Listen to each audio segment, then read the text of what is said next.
Okay, so guys, welcome to the channel. Pleased to have Aaron Cockerill, one of Canada's finest golfers, joining me for a bit of a chat today. Nothing serious, just going through his journey over the last few years. Just as a bit of an introduction and background, I met Aaron in 2019 when he came over to Australia to do the play in the PGA at Royal Pines on the Gold Coast. I think that's the right year, hey, Aaron? 2019? Yeah, it sounds right, yeah. Maybe even 18. It's been a long time. It's been a long time, yeah. I was thinking about it beforehand. I thought, was it? I think it was 2019. And that's actually a good segue because during that round, we played with you were paired up with your fellow Canadian, Nick Taylor, who has just won, obviously, the Canadian Open. So how did you find the Canadian Open, and what was it like seeing Nick win?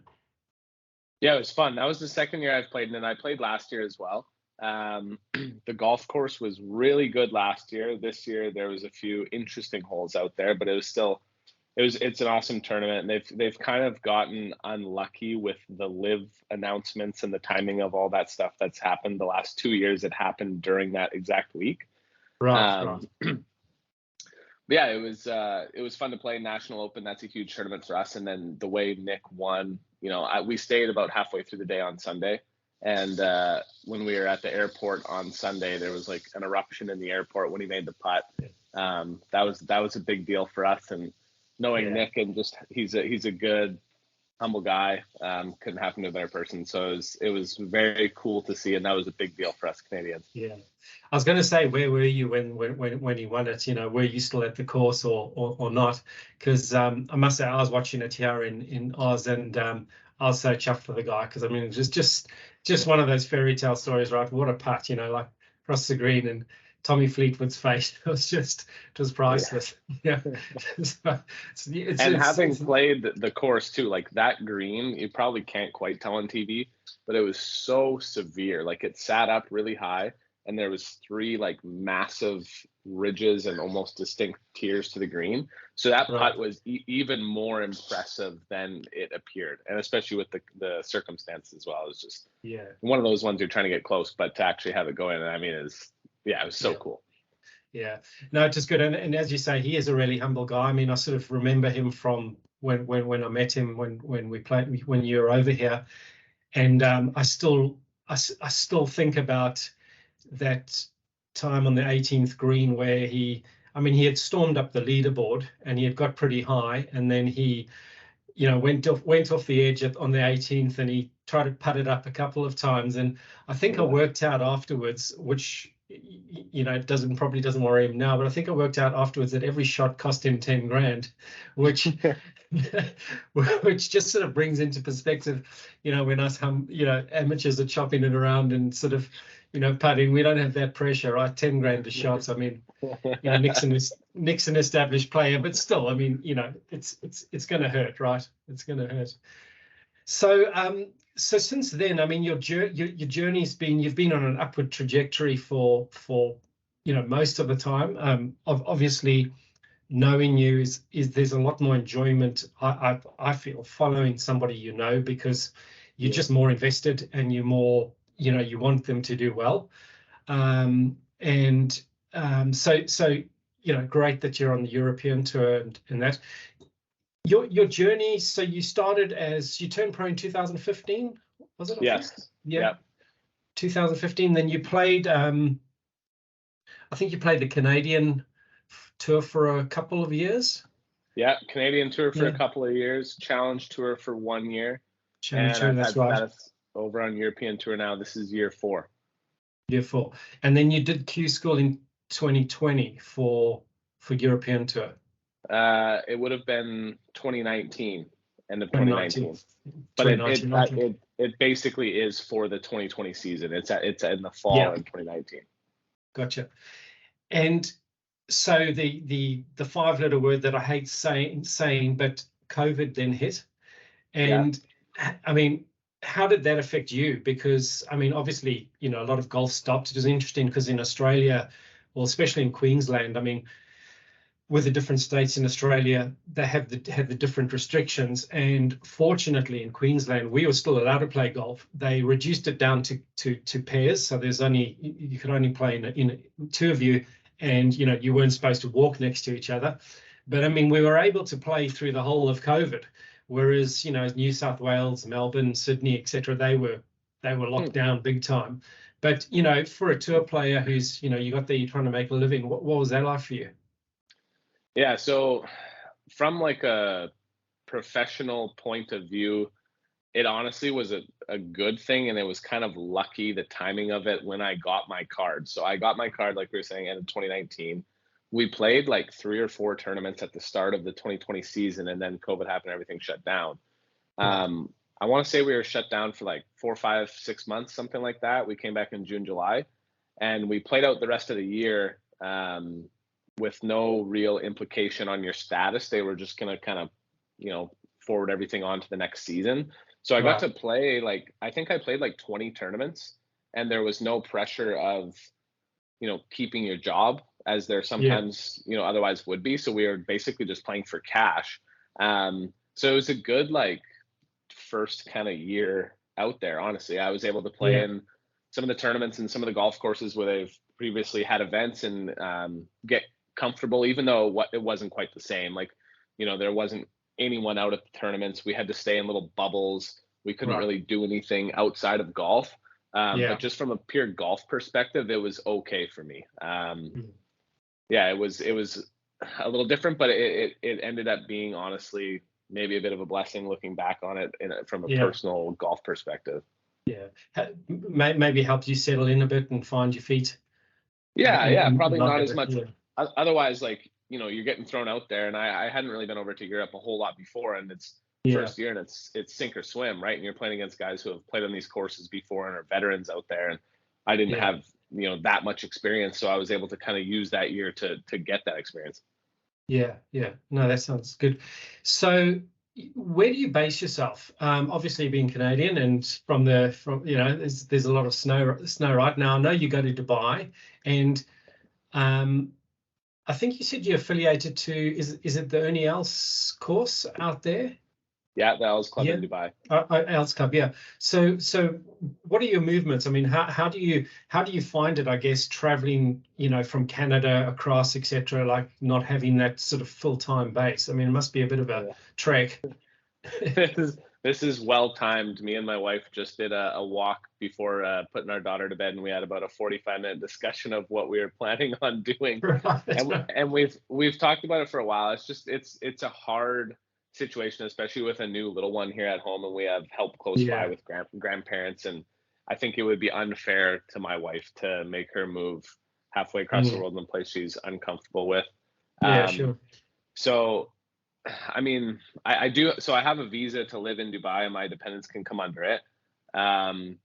So I think we might just kind of hang out there and rent a place for 3-4 months or something like that in the winter time. So from January to April, when a lot of the tournaments from the tour are based in that region, it'd be easy. And I obviously cannot play golf at home during that time. It's like minus 30 Celsius and snowy. So I think that's probably the short-term solution moving forward. I mean, other than that, the year runs up until middle of November, and then the new year starts. So there's, we come home around Christmas, but then the new year starts again like middle of January. So there's really not a whole lot of an off season. So I'll probably just go to Dubai a little bit early before those first tournaments in the new year. And I think that's probably the best solution for family and golf purposes. Yeah. So interesting question. Last time I saw you was obviously at the Dubai Desert Classic when I was en route to South Africa, and I remember your daughter was just about to be born, and you said to me on the range, doesn't matter what I shoot today, like even if I make the cut, I'm out of here, because I think you needed to get back, because Chelsea was starting to have, I'm not sure if she'd gone into labor or what was going on, but you needed to get back. And I remember saying to my wife, I mean, you didn't, I wish you had, because then it would have given you a good problem. Like if you had shot 9, shot the lights out, what would you have done? I I was leaving either way. I mean, I had Right. asked before, so I would have gotten paid, but I wouldn't have gotten Race to Dubai points. So Right. I was basically just playing for last place money that day, Okay, and gotcha. I ended up missing the cut, which was probably a good thing. Yeah, my brain was absolutely scrambled. Of course, in Dubai, where the weather is perfect all year round, we had huge weather issues, and we were bumped back a Yeah, full day. It was going to be a Monday finish, yeah. and I think if I remember the dates correctly, it was like January, or maybe it was into February at that point. But she was supposed to be born on the 11th, and she was born on the 1st. So Right. it was it was a lot earlier than anticipated, and I was stressed as shit trying to get home. And I got home, and we went into the hospital the next morning, and it was a long labor. So I think it almost 2 days later after I got Wow. home. Wow. But yeah, I was stressed coming home. So those are some of the fun parts of pro golf that people don't talk about. Yeah, yeah, no, for sure. And we'll come back to that because I want to ask you some questions about what it's like being a dad. I was checking the stats because I wasn't sure. So you 250th in the world at the moment, Right. and I think last week you were 244 or whatever, but now you're 250, and you're 54th on the Dubai, the race to Dubai, for the season, based on if my information is correct and what I saw. And so, I mean, I know it's taken you a couple of seasons to establish yourself, and I was looking at some of the results. Like I think 2022, you were run up at the Magical Kenya Open, Yeah. Yep. and then 2023 at the ISPS Honda Championship. Yep. And I just wanted to talk about that because it's quite an interesting story. Watching it on TV and watching you guys in the playoff with Lucas Herbert. The funny thing for me was, and I don't know if I've told you this, but I'm just gonna, I might have, is in a previous life, you obviously know my wife Nikki, but before I met Nikki, I actually dated Lucas Herbert's cousin, and yeah, I still Didn't remember. know that. Yeah, her dad said to me at the time, he said, "Oh, my nephew's going to be a really good golfer." And I said, "Oh, is he?" And he said, "Yeah, yeah." I said, "Oh, where does he play?" And he said, "Oh, he's down in Victoria, in Melbourne." I said, "Oh, yeah." And I said, and I don't know how old Lucas is. He must be what, 27, 28 now, something like that. Yeah. Yeah. Right. I was gonna guess close Yeah. to 30. That's a good guess. Yeah, somewhere there. So that's about right. And so at the time he would have been in his teens, I guess. Probably about Right. 13 years ago now, 14 years. So he would have been in his teens. And I remember looking him up and seeing that he was a fairly decent golfer, +1 or +2 when he was a junior. And so I've sort of followed him because of that connection over the years, and sort of supported him. But obviously, the two of you came together in that playoff, and I was rooting for the Canadian contingent. And I must say, I mean, you must have watched that back. I mean, what are your feelings? Because I just thought he was so lucky, and you were so unlucky. Is that how you saw it? I mean, I know Yeah. it's I golf, mean, right? But yeah. Uh, well, I guess when I think back to it, I needed to birdie the par five. The 16th hole coming in was a reachable par five where I had like, I don't know, 5 iron in or something like that. It was hard to hold the green, but you just kind of missed it left, and you should have been able to get up and down. And I chipped it to like 6 feet, missed it, and that was probably the best chance coming in. right, But yeah, in the playoff, I mean, first time around, he's kind of off the green in an awkward spot. Hit a great chip, actually almost hold it. And if my putt is half an inch harder or half an inch more to the right, maybe a quarter of an inch more, it probably falls in, and it's a would have different dropped. story. Yeah, And it's a little different. But yeah, the next time around, I mean, he gets a great break, but he also took advantage of it. I mean, yeah, he did. Yeah, he hit an awesome shot to make birdie. So yeah, yeah, I mean, if it doesn't hit anyone, it's probably in the trees and it's probably a chip out. But who yeah, knows what happens from there? yeah, That's golf, I suppose. But yeah, it's yeah.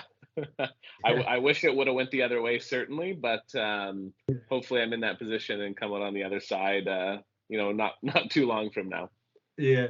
No, I just wish there's some people staying in the trees when I play so they can kick it back out. Because I mean, as a spectator watching it on TV, I mean, for all it just looked like as soon as he hit it and he, obviously cuts it or sliced it or whatever he did into the thing, I just thought, man, this is gone. And it's interesting because suddenly you see the ball line, then you think, how the heck did it get back there? And then commentators say, no, it's hit somebody and stopped, and you just go like, far out. It's Yeah, So I didn't even really know what had happened either. Like I was just kind of down at my ball, and I saw the rules official and stuff, so I kind of took a quick gander up there, and next thing you know, he's getting the drop and he's out of the trees again, and it's just like, what's going on? And I didn't really do or see anything just because I had just gotten to my ball and the rules official was helping him out.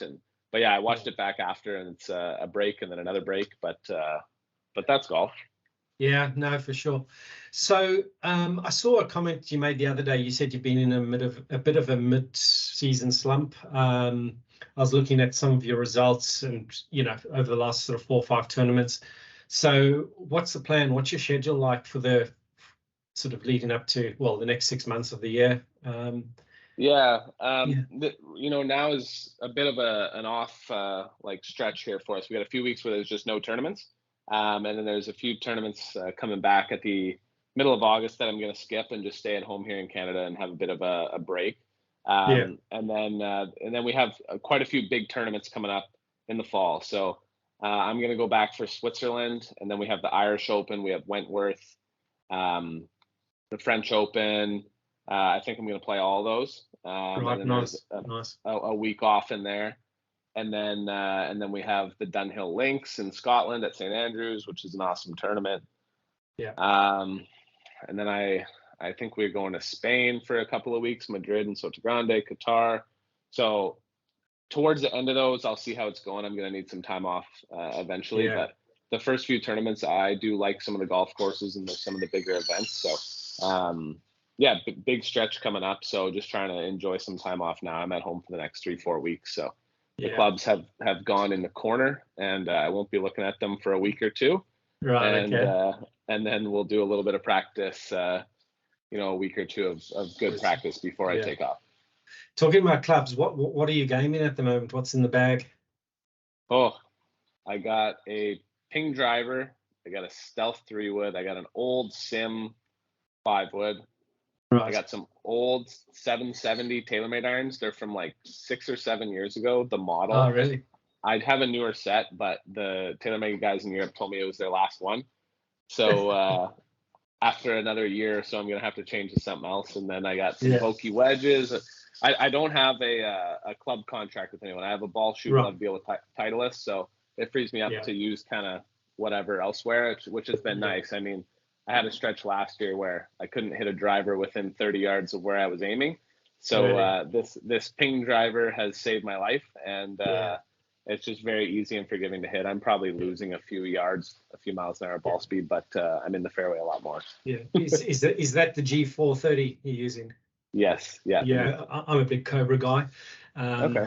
For whatever reason, so my whole bag is Cobra, but a lot of the guys use the ping, and they swear by it. One of the guys that I play with, he's a low marker as well, but and the problem is he just cannot get the spin down right, but he does not miss the fairway with it. And he said the same, he said he probably loses a bit of distance, but it's just for him, just he hits it like on a string, the whole time. So it's that's what the game's about, right? I had the same issue. The spin was high. Like as a fader, the bad one would be 3,000, 2,800, which is too high. You want to, low 2,000s. And it's funny, when I was at the PGA Tour event a few weeks ago, I was working with the rep, and their biggest fix on that is just loft. But I like to see it, looking a certain way.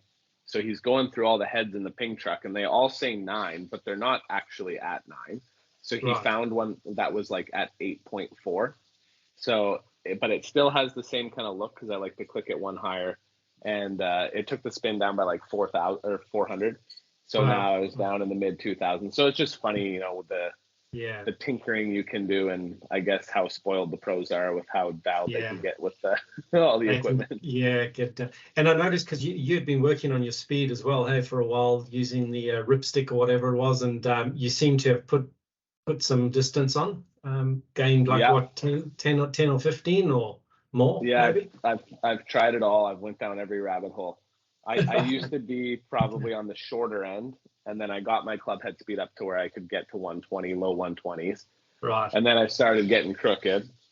Yeah. So I've kind of reined it back in, and I probably swing it at 115 club head speed, which is probably average. It's definitely not fast, but it's fast enough, and it's an improvement from where I was.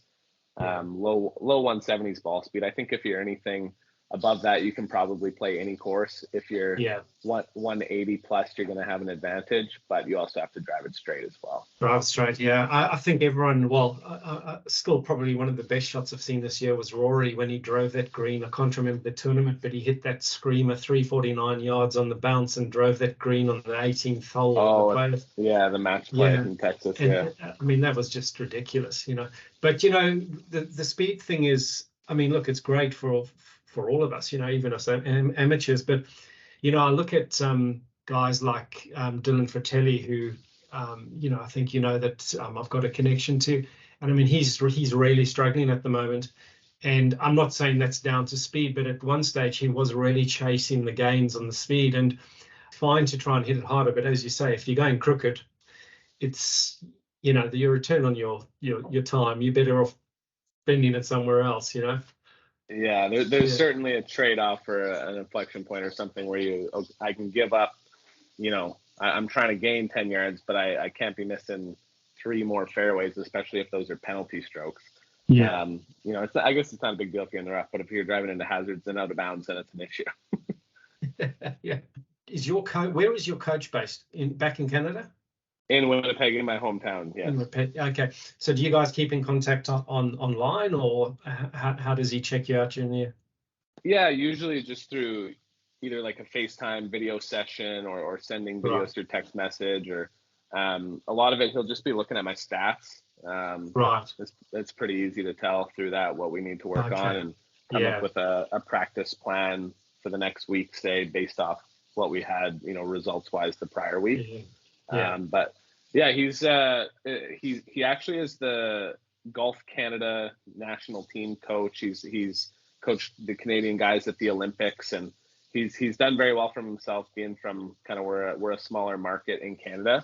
So coming from Winnipeg, he's done really well, and at the same course, just kind of by chance. And he has a few players on the PGA Tour now. Corey Connors and Taylor Pendrith would be kind of two of his bigger guys.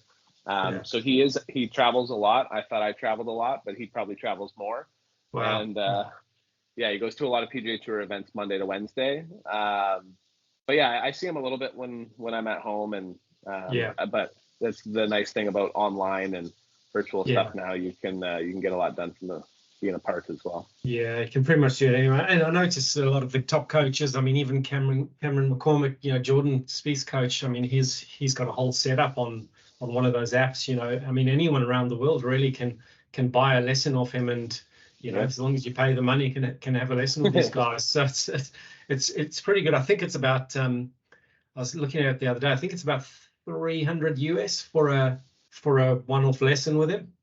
And then you can have a lifetime membership or something where it's something like $6,000 US a month, and that's unlimited. So basically, he's on call whenever you sort of need him, type of thing.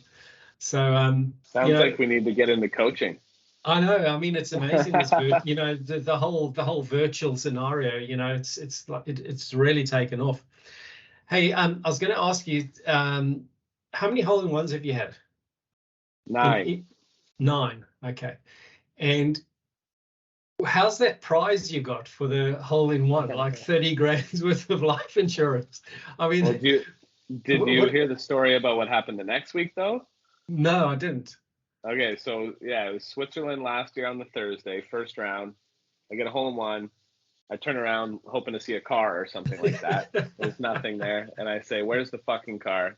And they picked it up on camera and they clipped it and posted it on social media. I don't know why they did that. They didn't edit it out, so you could hear what I said. But I ended up getting, I won a life insurance policy from Vaudois, a Swiss life insurance company. But because I wasn't from the EU, I couldn't utilize the life insurance policy, so they gave me a cash payout. Oh, nice. So it ended up being okay. But then the next week, tournament in Denmark Thursday. So 7 days later, I get a hole-in-one again, 16th hole. I look around, there's nothing there, so no prize. That's okay. Next hole, I make a quad, and then after the round, I'm so frazzled. They're asking me, you know, what club I hit, how far it was. My score pops up on the monitor. I say that looks good. I walk out of the scoring area, and I forgot to sign my scorecard, so I got disqualified. Oh no! So I actually still don't know if that hole-in-one officially counted or how that works, but I count it. Yeah, I know for sure. I mean, it counts.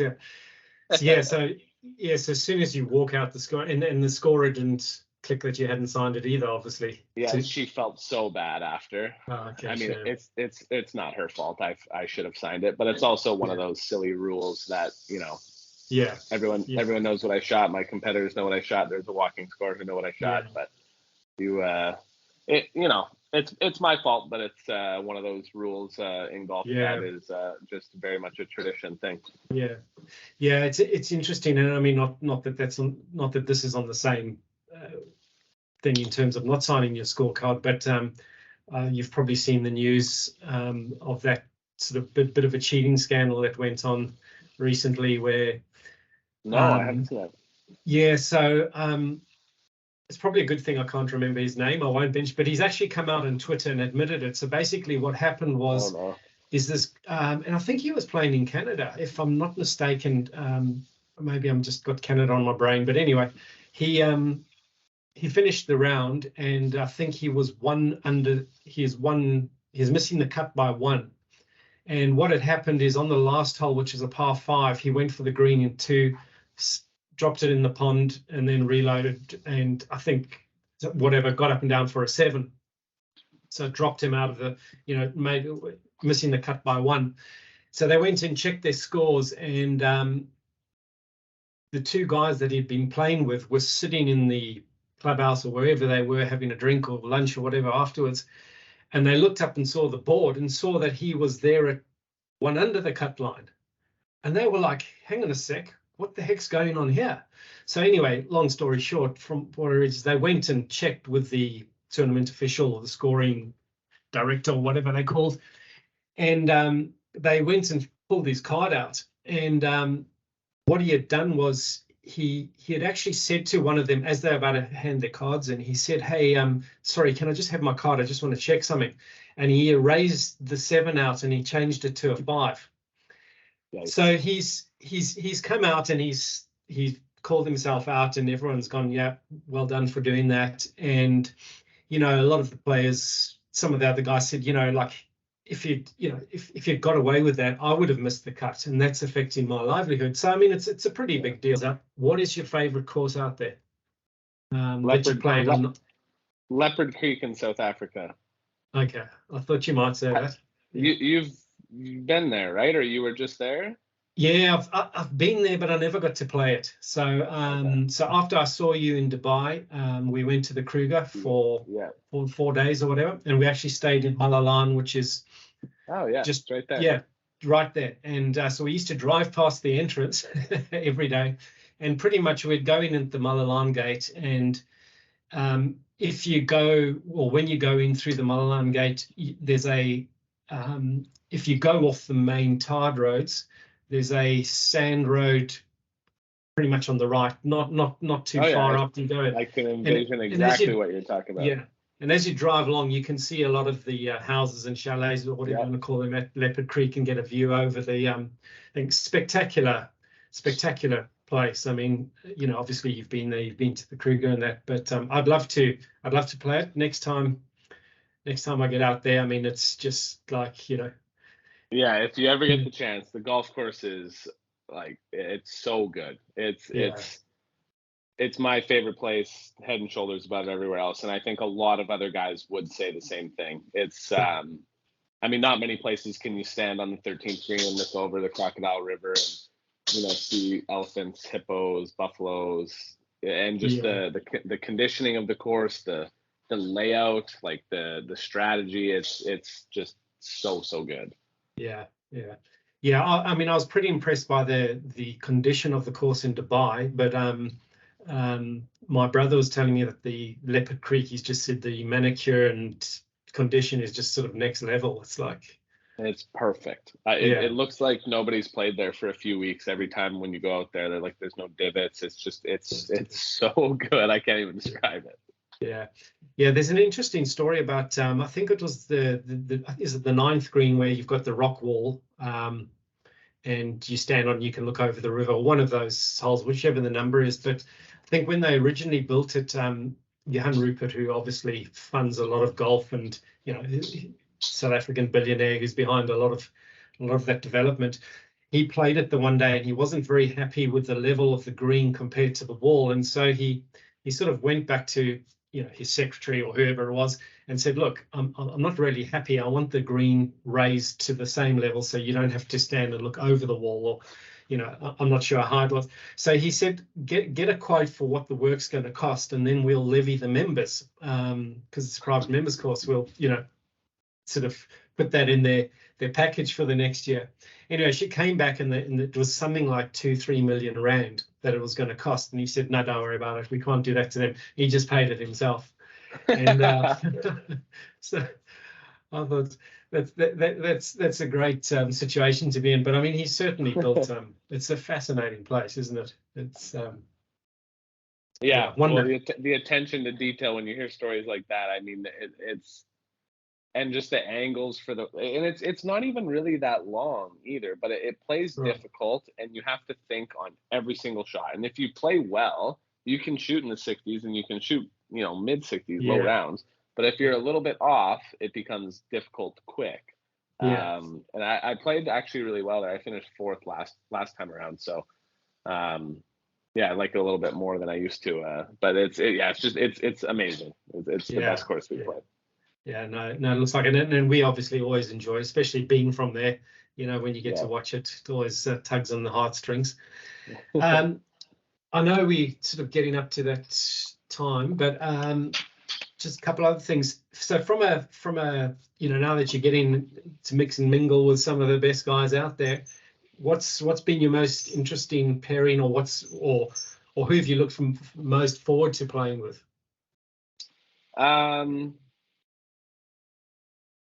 I got to play with Westwood in a twosome on the Sunday of the Italian Open, and at the time my wife and I weren't married, and he wasn't married with his wife, and both of our fiancés were caddying for us.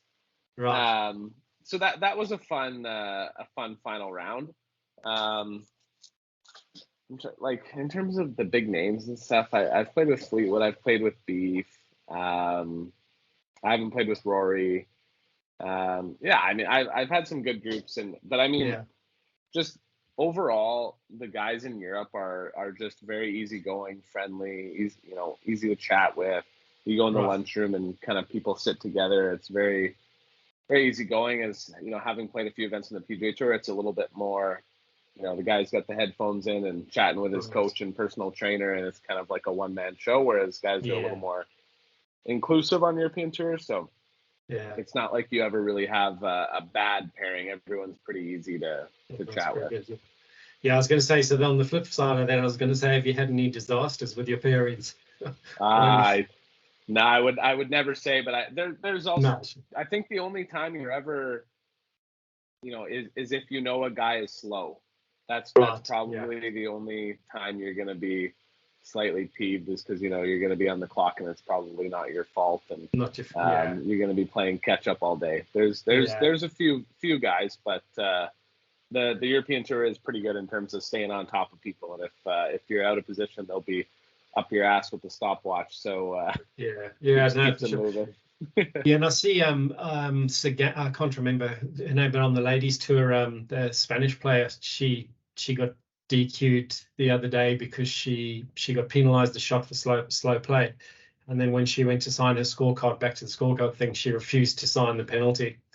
And really, she said, no, I'm not signing that, because, and there's, I mean, if you look it up, Saganda, I can't remember her first name, but anyway, Caroline Saganda is Spanish. I recognize Saganda. So she had her reasons for doing it, and fair enough. I mean, we're not there, but she was like, no, I'm not taking that, and so she got DQ'd. So she must have felt pretty strongly about it because, you know, why would It's you an bother? interesting one because it's sort of subjective, right? Like when does the watch start? Do you have video proof of it? I mean, I think you can trust the rules officials, but it's still somewhat subjective. And I guess from a playing perspective, I can kind of you know if you're slow or not, but Yeah, I don't know what that situation was. yeah. No, it's a tough one anyway. That was her choice. Hey, so just remind me, so being a dad, what's it like? Just let's end on that. What's it like being a dad? Being on tour, obviously, it brings its challenges, right? But I've seen the pictures. I've been following. I think she seems to be in a lot of shots with her sunnies on already and stuff like that. We've done this thing where everywhere we go and we take her, we basically just stick her out to the side and we take a picture of just her with something scenic or iconic in the background of that city. Yeah, that's cool. So next to Big Ben and next to the Coliseum. It's been fun. It's definitely can be challenging, traveling and doing what we do for work. I mean, I think she's been on 17 flights already and she's 6 Wow. months. But she's a good traveler and she's a very good baby. I mean, she's happy, she sleeps well. If she's crying, she's either tired or hungry. She plays well. We've been very lucky and hopefully it stays that way. That's awesome.